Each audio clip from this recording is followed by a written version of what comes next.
ڕێز و سڵاو بۆ ئێوە بینەرانی خۆشەویستی تەلەڤیزیۆنی کۆمەڵە و بەرنامەی لێکدانەوە هەڵوێست. ئازیزان بۆ بەرنامەی ئەمڕۆکە سێ بابەتمان بۆ ئامادە کردوون کە یەکەمین بابەت دەربارەی عەفرینە.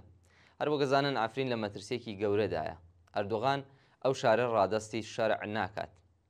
کورتەی راپۆرتێکی شارپرێس لەم بارەوە پێشکەشتان دەکەین. بە گوێرەی چەند زانیاریەکی تایبەت چارەنووسی عەفرین لە مەترسیدایە. تورکیا تا بە ئێستا عەفرینی ڕادەستی حکوومەتی ئەحمەد شەرع نەکردووە و ئامادەش نییە ئەو کارە بکات. حکوومەتی شەرعیش هیچ ئامادەیەکی لە ناوچەی عەفرینی داگیرکراودا نییە. بەو پێی تا بە ئەمڕۆژ پێشێلکاریەکانی دژ بە خەڵکی کورد لە ڕۆژاوە بەردەوامە و وا دیارە دەوڵەتی تورکیا عەفرین ڕادەستی حکوومەتی شەرع ناکات. کەوابێ پرسیارەوەیە ئاخۆ چارەنووسی عەفرین لە داهاتوودا چۆن دەبێت؟ دوای ڕووخانی ڕژیمی بەشار ئەسەد لە کانونی دووەمی 2024دا لە نێو خەڵکی عەفریندا ئومێدێک دروست بوو کە بگەڕێنەوە سەر ماڵ و خاکی خۆیان. لەم چوارچێوەیەدا دوای واژۆکردنی ڕێکەوتنی دەی ئایار لە نێوان مەزلوم عەبدی فەرماندەی گشتی هێزەکانی سووریای دموکراتیک واتە هەسەدا و ئەحمەد شەرع سەرۆکی حکوومەتی کاتی سووریا.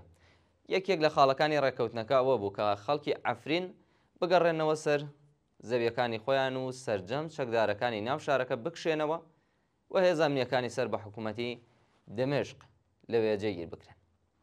هەرچەندە گوایە هێزە ئەمنیەکانی حکوومەتی دمشق چوونەتە عەفرین، بەڵام تا بە ئێستا گروپە چەکدارەکانی سەر بە تورکیا نەیان هێشتووە و تا کاتی نووسینی ئەم راپۆرتەش پێشێلکاریەکانی دژ بە کوردان بەردەوامن.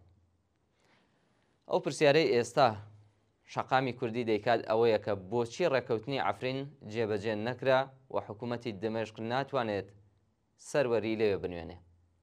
ئایا ئێستا عەفرین وابەستەی حکوومەتی تورکیا بووە و حکوومەتی دمشق هیچ سەروەریەکی بەسەر عەفریندا نەماوە؟ هەردوو ئەم پرسیارە نیشانەی مەترسیان هەڵگرتووە کە حکوومەتی دمشق ناوچەکانی ژێرداگیرکاری تورکیا جێدەهێڵێت. لەم راپۆرتەدا باس لەو پێشێلکاریانە دەکرێت کە ئێستا لە عەفرین ڕوویان داوە و لە هەمان کاتدا هۆکارەکانی جێبەجێ نەکردنی ڕێکەوتنی عەفرین ڕوون دەکرێتەوە. پێشێلکاریەکانی دژی خەڵکی کورد لە دوای داگیرکردنی عەفرین لەلایەن تورکیا و بەکرێگیراوەکانیەوە کوردەکانی عەفرین بەردەوام تووشی پێشێلکاری و تاوانی دژ بە مرۆڤایەتی بوون کە بە فەرمانی دەوڵەتی تورک ئەنجام دەدرێن. ئیبراهیم شێخۆ وتەبێژی ڕێکخراوی مافی مرۆڤی عەفرین دەڵێت کە لە ناوچەی عەفرین بەکرێگیراوانی دەوڵەتی تورکیا و حکوومەتی شەرع 11 کوردیان ڕەفاندووە و تا بە ئێستا چارەنووسیان نادیارە. ئایا لە ژیاندانیان مردوون؟ هەروەها نازانرێت لەکوێن؟ ناوبراو لە درێژەی قسەکانی داوتی جگە لە ڕەفاندنی کورد بەکرێگیراوانی دەوڵەتی تورک هێرشیان کردە سەر 8 هاوڵاتی مەدەنی کورد کە یەکێکیان گەنجێکی تازە پێگەیشتوو بوو، گورزی توندیان لێدا. ئامانجی بەکرێگیراوانیش دزین و تاڵانکردنی مڵک و ماڵی کورد بووە لەو هێرشەدا. شێخۆوە بیرهێنانەوەیە کە جگە لە دزی و تاڵانکردن و ڕەفاندنی کورد لە ناوبردنی سروشتی عەفرینیش تا بە ئەمڕۆ بەردەوامە. شێخۆ زانیاری گرنگی بۆ شارپرێس ئاشکرا کردووە و ڕاگەاندووە کە گروپە چەکدارەکانی سەر بە تورکیا لە ژێر پەردەی ئاسایشی گشتی سەر بە وەزارەتی ناوەندی ناوخۆی حکوومەتی ئەحمەد شەرع دارستانەکانی گوندی حاجهیستنلی سەر بە جندرێس، دارستانەکانی گوندەکانی ئێرێندوا و تێرمیشای سەر بە ناحیەی جندرێس کێوی گوندی سندوقیان سووتاندووە.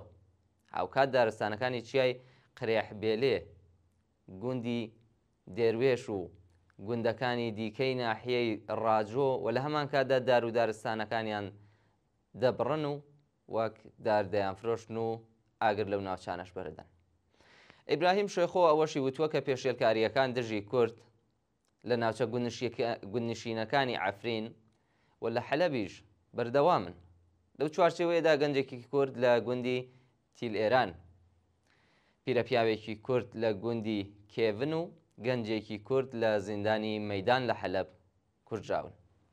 ئێستا حکوومەتی دمشق هیچ زانیاریەکی لەبارەی کوشتنی ئەو سێ هاوڵاتیە مەدەنیە بڵاو نەکردوێتەوە. لە درێژەی قسەکانی داوەشی وتووە کە ئەمەوە دەردەخات کە حکوومەتی دمشق دەیەوێت بە ئەنقەست کورد بکوژێت بۆ ئەوەی ماڵ و حاڵی خۆیان بەجێ بهێڵن و گۆڕانکاری دیموگرافی بەدی بهێنن. بۆچی ڕێکەوتنی عەفرین جێبەجێ نەکرا؟ سەبارەت بە پرسی بۆچی ڕێنەکەوتنی عەفرین، حکوومەتی دمێشق هیچ هەڵوێستێکی لە ناوچە داگیرکراوەکاندا نییە.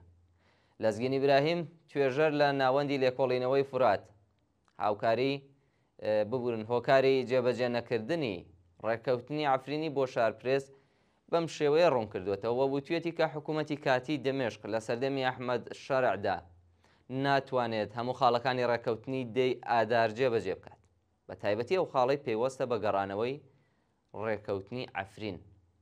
ئاوارەکانی عەفرین چونکە لە واقعدا لە ناوچەی عەفرین و سەریکانی و گرێسپی و ناوچەکانی دیکەی سووریا کە لە ژێر داگیرکاری تورکیادان، حکوومەتی دمێشق لە پاڵدا هیچ هەڵوێستێکی لەوێ نییە، واتە ئەگەر بیەوێت گۆڕانکاری لەو ناوچانەشدا بکات ناتوانێت. هۆکاری ئەمەژەوەیە کە دەوڵەتی تورکیا لەو ناوچانە بڕیار دەدات لە ئەنجامدا ئێستا عەفرین نەگەڕاوێتەوە بۆ سەرخاکی سووریا. لای خۆیەوە شۆڕش دەروێش نووسەر و توێژەری کورد لە ناوەندی لێکۆڵینەوەی کورد لەبارەی هۆکاری جێبەجێ نەکردنی ڕێکەوتنی عەفرین و بەردەوامبوونی پێشێلکاریەکانی لە ناوچە کوردیەکان، ئەویش بەنۆبەی خۆی و لە ڕوانگەی خۆیەوە بۆ شارپرێز وتوێتی کە لە ڕاستیدا سەرەڕۆیی حکوومەتی شەرع لە زۆرێک لە ناوچەکانی سووریا تەنها فۆرمێکە، واتە هیچ کاریگەریەکی نییە بە عەفرین و سەریکانیەوە. بۆیە ئەمەش ڕێگا دەدات پێشێلکاریەکانی دژی کورد لەلایەن تورکیاوە هەروە لەوێ بەردەوام بن. فەرمون ناوبڕێکی کورد وەربگرن بە بابەتی دووەم دێمەوە خزمەتە.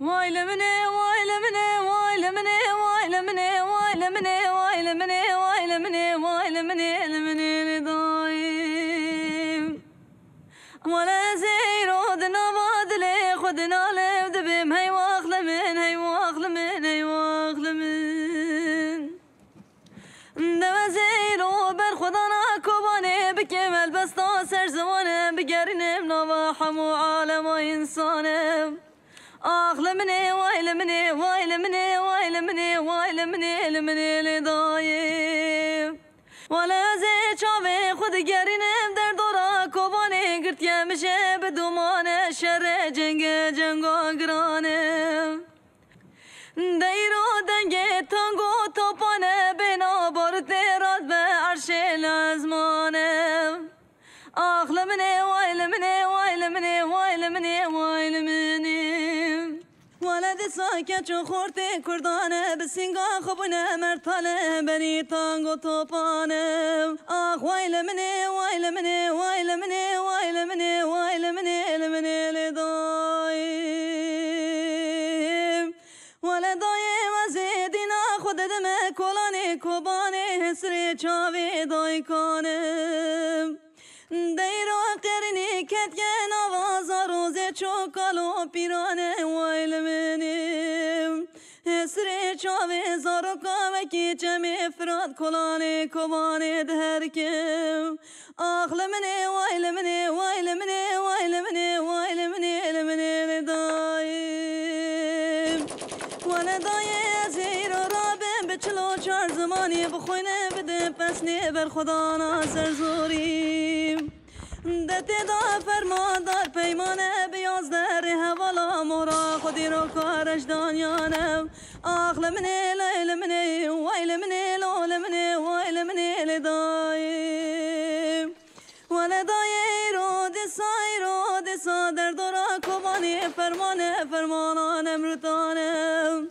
دیرو داره ظلم خودشینه حچال ملی کوبانی دور پیش دکینم آخ وای لمنه وای لمنه وای لمنه وای لمنه لدایم دم زرابم دنوا دلی خوب نالم زرابم تبورا خوب هشینم دسر من آگریم اشته نور بفرکینم آخ لمنه وای لمنه وای لمنه وای لمنه وای لمنه لدایم دیرو دنگ روشن آراد به روشلاتی دستانی خو برده نوا دل کوبانی ددی ساگوره نوشیان تدا سر گوونده دهجینه در دورا کوبانی بخملا خود نقشینه آخ لمنه وای لمنه وای لمنه وای لمنه وای لمنه لدایم ولی رو آرینه جوانه پک روانا دوزه دمه پرچکی بو بازیلانیم خو برده نوا دل داگر کری حچال ملک و بانیم آخ لمنه وای لمنه وای لمنه وای لمنه وای لمنه لدایم ولی رو خمنو خیالی گل هاتا خود پیچه بجنو بالا با حوزام دقیرینه دبه در نگریه زیلانه نمیدانا چارچرای نجی حلب چیم دوه کوبانا رنگینه بوی سمبولا حمی بر خدانا لجیهانی ولا زیرا بدینا خود دم کوبانا رنگینه خود بر وی آزادی و دهجینه ولا ایرو درجینه چاوینه یارو دجمنانم آخ لمنه وای لمنه وای لمنه وای لمنه وای لمنه لدایم ولا دایم وزید قیرم دنالینم دبه وفچ دمه چه دورانه چه چاخه چه زمانم ما نشرم لجیهانی کردارا جینمایم آخ لمنه وای لمنه وای لمنه وای لمنه وای لمنه وای لمنه لدایم دوزید لیسانا وادل خود نالب دمشم آخ لمنه وای لمنه وای لمنه وای لمنه وای لمنه لمنه لدایم دیکتاتۆرەکان لە مێژوو دەرس وەرناگرن. مێژووی 46 ساڵەی تەمەنی ڕژیمی کۆماری ئیسلامی دەری دەخات کە هەوڵەکانی ئەم ڕژیمە لە گشت بوارەکانی سیاسی، ئابووری، کۆمەڵایەتی، فەرهەنگی و پەروەردەشدا بە تەوامانە شکستی خواردووە. ئابووری داڕما و بێ ئاسۆ کە هەژاری و بێکاری و گەلێک ئازاری کۆمەڵاتی قۆڵی لێکەوتۆتەوە، ئیفلاس لە دیپلۆماسیدا کە لە کۆمەلگای نێودەوڵەتیدا بە تەواوی پراوێزی خستووە، نامۆبوون لەگەڵ ویست و ئاواتی لە سەدانەوەدی دانیشتوانی وڵاتە کە هیچ شەرعیەتێکی بۆ نەهێشتوتەوە. بێ ئاوی، بێبەرقی لە ناوبرنی ژینگە و هیتر ئەو لیستە هەروە دوور و درێژە کە هەروە درێژتریش دەبێتەوە، بەڵام بابۆنەی پاشکەسبوونەوە لە گەڵاڵەی سیاست بەرامبەر بە تەڕە کۆمەڵایەتیەکانی پارلەمان بزانین بۆ نمونە لە ڕووی فەرهەنگی و پەروەردەدا ئەم وڵاتە چی بەسەراتوە. بەریان بە ڤیدیۆ گرت، هێشتا داخی شکستەکەی بەسەر دڵیانەوە مابوو کە ماهوارە هات. بۆ کۆکردنەوەی دیشی ماهوارەکان لەشکرکێشییان کرد. خەڵک چەند کاتژمێر دواتر سەر لە نوێ دایان دەمەزراندەوە. لە بەرەنگاربوونەوەی ماهوارەدا ناکام بوون کە ئینتەرنێت و تۆڕە کۆمەڵایەتیەکانی دیکە سەریان هەڵدا. زانستی مرۆڤایەتیان لە ناوەڕۆکی دەرسی زانکۆکان لابرد. کتێبە زانستیەکان لەم بوارەدا تیراژیان بەرز بوویەوە. فیلمسازانی پێشکەوتن خوازیان زیندانی کرد. فیلمی زیاتر و بە سەرکەوتنی بەرچاوتر لە فیستیڤاڵە جیهانیەکاندا دەرکەوتن. ڕژیم و کاربەدەستانی کۆنەپەرست لە ماوەی 46 ساڵ لە حاکمیەتدا هەرچی لە توانایاندا بۆ بەکاریان هێناوە تا باوەڕ، ئەخلاق، هەڵسوکەوتی خەڵک بە سازماندانی هەموو جۆرە وەرگانێکی بڵاوکەرەوەی خوراافە و بە زەبری هەموو جۆرە دەستگایەکی سەرکوت و ئێختناق وا لێ بکەن کە خۆیان دەیانەوێ.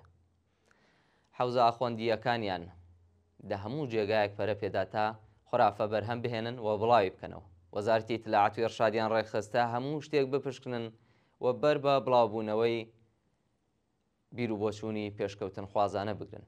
گەشتەکانی ساڕوڵاو دەستەیلی باشەخسیان سازماندا تا لە کۆڵان و شەقامەکاندا بکەونە گیانی ژنان و کچان باتۆمیان بەسەردا بەرز بکەنەوە و تێزا بکەن بە دەموچاویاندا و گشت ئەو شتانەی بۆنێکی مرۆڤایەتی و شارستانیەتی پێوە دیارە لە نێوی بەرن.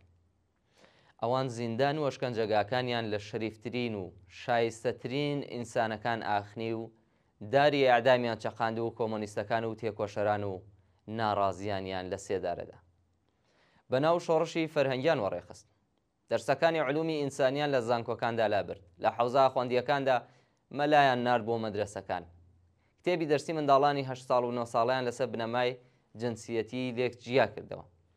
زانکۆکانیان کردە ژنانە و پیاوانە تا خەڵک وادار بە ملکەچبوون و تەسلیم بوون بکەن.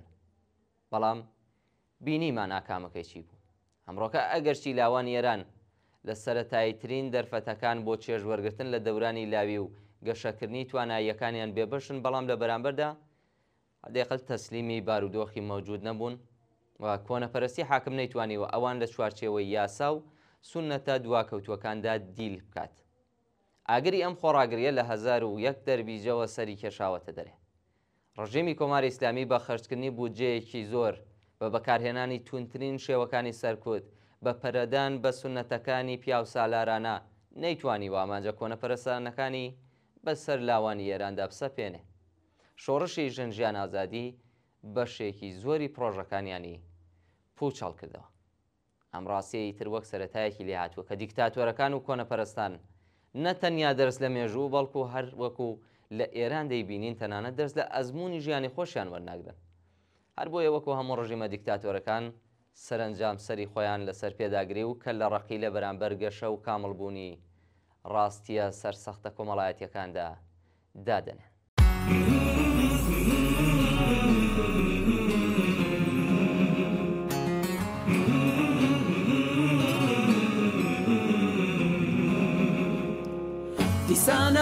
دیسانم ڕۆ ڕۆژی خەبات و بەرخودا شەقامەکان سوورن لە خوێنی شەهیدا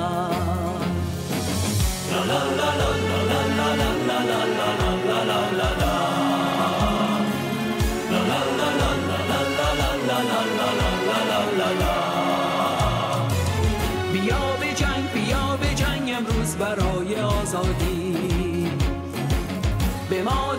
به مادرین میهن دوباره جان دادی ژنجیان آزادی زن زندگی آزادی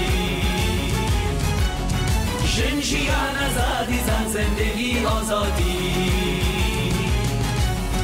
ژنجیان آزادی زن زندگی آزادی هزار ژینا لزاری گندر کود به شوقی آزادی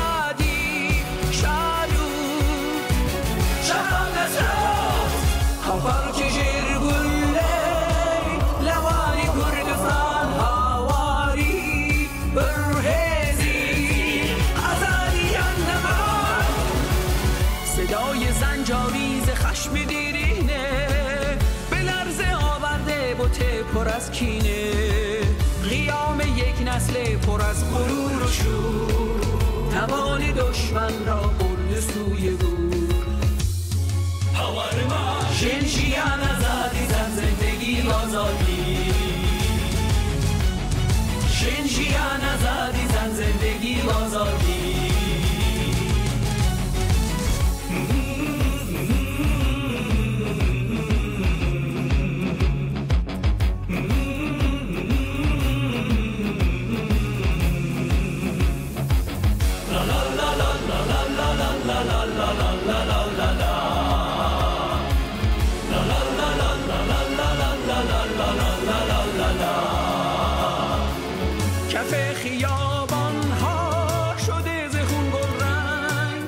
سلاح ما خشم و شعار و مشتی سنگ نواهمه دارند از بند و از زنجیر نمی‌گریزند از شلیک گورتی که چه قوه ما شورش سری هلدا گلی کوری دشمن سینگی گلی پیکا درشمی آزادی و شیجنوژیا رمزی خباتی قلبشی دایر کرد ژنجیان آزادی زن زندگی آزادی ژنجیان آزادی زن زندگی آزادی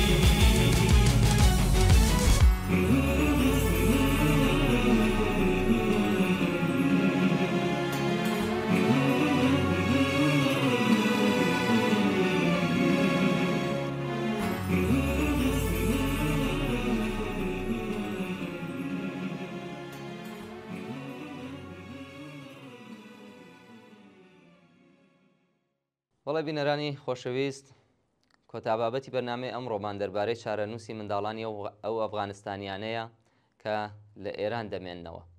دەرکردنی ئەفغانستانیەکان لە ئێران تەنیا دووپاتبوونەوەی سیاسەتێکی ئاشنا نییە، بەڵکو لە ڕووی ئاستی بەربڵاوی و لە ڕووی خێرایی بەڕێوەچوونی بۆتە کارەساتێکی ڕاستەقینەی مرۆیی. لە ماوەی کەمتر لە مانگونی وێکدا نزیک 1.5 ملیۆن ئینسان لە شوێنی ژیانیان هەڵکەندراون و لە ئوردوگاکانی زۆرم لێدا کۆکراونەتەوە و دەستە دەستە ڕەوانەی ئەو دیوی سنوور بەرەو چارەنووسێکی نادیار کراون. ئەو داسانە دڵتەزێنە خۆی جێگەی لێکۆڵینەوەیەکی تایبەتە، بەڵام دەزانین کە هێشتا چەند ملیۆن ئەفغانستانی دیکە لە ئێران دەژین. لە ناو ئەوانەدا بارودۆخی مناڵانیان ئاوێنەی ژیانی بنەماڵەکانیشیانە، بارودۆخی و مناڵانەی کە کەسبوکاریان بە هەر چەرمەسەرەیەک بێت توانی ویانە ئیجازەی مانەوەی کاتی وەربگرن و بەم ئیعتبارەوە دەتوانن منداڵەکانیان بنێرنە قوتابخانە. زۆر باشتر نییە لەوانەی کە ئیجازەی ئیقامەتیان نییە و بە قاچاغی دەژین. منداڵانی کۆچبەرانی ئەفغانستان ئەگەر ئیقامەتی یاساییشیان هەبێت و بیانەوێت بخوێنن دەبێ هەزینەی خوێندنەکەیان لە سەرەتای ساڵەوە بدەن بە مەدرسەکان. ئێستا گەر بنەماڵەیەک منداڵدار بێت کە بە شێوەی یاسایی خاوەن چەند منداڵن دەبێتە ڕقەمێکی زۆر بۆوان. دانی چەند ملیۆن بە یەک جار بۆ کرێکارێکی کۆچبەری ئەفغانستانی ئەویش لەم ڕۆژانەدا گەلێک قورسە. کرێکارێکی ئەفغانستانی دەڵێ قەت لە بیری ناچێتەوە ئەو جێگای کە بەڕێوەبەری قوتابخانەکە کە بەرچاویەوە لە بەرچاوی کوڕەکەی خۆیەوە پێی وتبوو ئەفغانستانیەکان چیان لە دەرس خوێندنداوە، بڕۆن بێڵکاری خۆیان بکەن. ژمارەی منداڵانی ئەفغانستانی پەنابەر لە ئێران کە بێناسنامەن بە نزیکەی 500,000 کەس بەراورد دەکرێت، بەڵام بە وتەی بەرپرسانی ڕێکخراوی پەروەردە و بارهێنان لەم ژمارەیە تەنیا نزیکەی 50,000 کەسیان لە سەرجەم قوتابخانەکانی ئێراندا ناویان تۆمارکراوە بۆ دەرس خوێندن. منداڵانی ئەفغانستانی لەگەڵ منداڵانی هاوچارە نووسیان لە ئێران کە ئیمکانی چوون بۆ قوتابخانەیان نییە لە شەقامەکانی شارەکاندا سەرگەردان بە دوای دابینکردنی خۆراکی مەمرە و مەژریەی خۆیانن و بۆ بنەماڵە داما و چەوساوە و سوکایەتی پێکراوەکانیان نانێک پەیدا بکەن. ڕژیمی کۆماری ئیسلامی تەنانەت بۆ منداڵانەی کە دایکانی ئێرانی و باوکی ئەفغانستانیان هەیە ناسنامە نادات. کرێکارانی خاوەن ئیجازەی مانەوەش تەنیا بەدانی ڕەشوە بۆ چوون بۆ ناوچە دیاریکراوەکان دەتوانن ئیجازە وەربگرن. ئەگەر کرێکارێکی خاوەن ئیجازە لە ناوچەیە کە بۆی دیاریکراوە بێکار بوو و بچێت بۆ ناوچەیەکی دیکە، منداڵەکانیان لە قوتابخانەی و شوێنە تازەیە وەرناگیرێن و خۆشیان دەست بەسەر دەکرێن و دەستگیر دەکرێن. هەندێک لە کەسوکاری منداڵانە کە چوونەتە ناوچە قەدەغەکراوەکان هەر کاتێک خاوەنکار پێویستی پێیان نەماوە و ویستوێتی کرێ و مانگانەی کەمەکەشیان نەدات و مافیان پێشێل بکات کارێکی کردووە تا پۆلیسی ناوچەکە بێت شناساییان بکات و بیانگرێت. درێژەی دەرکردنی کۆچبەرانی ئەفغانستانی و توندبوونەوەی ئەم گوشارانە بە شێوەیەکی ڕاگەسپەرستانە جوڵانەوە لەگەڵیان لە حاڵێکدا ڕوودەدات کە زۆربەی هەرە زۆریان ئەو کرێکار و زەحمەتکێشانن کە ساڵانێکی دوور و درێژ لە ژێر حاکمیەتی ڕژیمی کۆماری ئیسلامی لەم وڵاتەدا کاریان کردووە، ڕەنجیان کێشاوە و شانبەشانی هاوچارە نووسەکانیان لە ئێران چەوساونەتەوە و سەروەتیان بۆ سەرمایهداران بەرهەمهێناوە. بە هەموو ئەو فشارانەوە کە بەسەر ئەفغانستانیەکانی دانیشتووی ئێران هەیە، هەر چۆنێک بێت ژمارەی زۆریان هەر لە ئێران دەمێنەوە. کرێکاران و خەڵکی وشیار و تێکۆشەری ئێران کە شایەتی ژیان و چارەنووسی تاڵی کۆچبەرانی چەوساوە و ئازارچەشتووی ئەفغانستانین دەبێت لە هەر ڕێگایەکەوە بۆیان دەکرێت بۆ دەستەبەربوونی مافە پێشێلکراوەکانی خۆیان و منداڵەکانیان لە هەوڵدا بن و ئەرکی ئینسانی خۆیان بەجێبهێنن. بەرگرتن لە توندبوونەوەی گوشار بۆ سەر کرێکارانی کۆچبەر و دروستکردنی ئاسانکاری بۆ ژیان و بەڕێوەچوونیان تەنیا دەتوانێت بەرهەمی خەباتی هاوبەشی کرێکاران و خەڵکی ئازادیخوازی ئێران لە هاوپشتی لەگەڵ خەڵکی ئەفغانستاندا بێت. بینەرانی خۆشەویست، بەم شێوەیە گەیشتینە کۆتایی بەرنامەی لێکدانەوە هەڵوێستی ئەمڕۆکەمان. زۆر سپاس کە تا بە کۆتایی لەگەڵماندا بوون و بۆ هیوای کە ناوڕۆکی بەرنامەی ئەمڕۆکەمان جێگەی سەرنجیەوە عزیز بوو بێت و توانن کەڵکی پێویستی لێ وەربگرن. تا لێکدانەوە هەڵوێستێکی تر بە ژیانێکی پڕ لە کامەرانیتان دەست پێرم.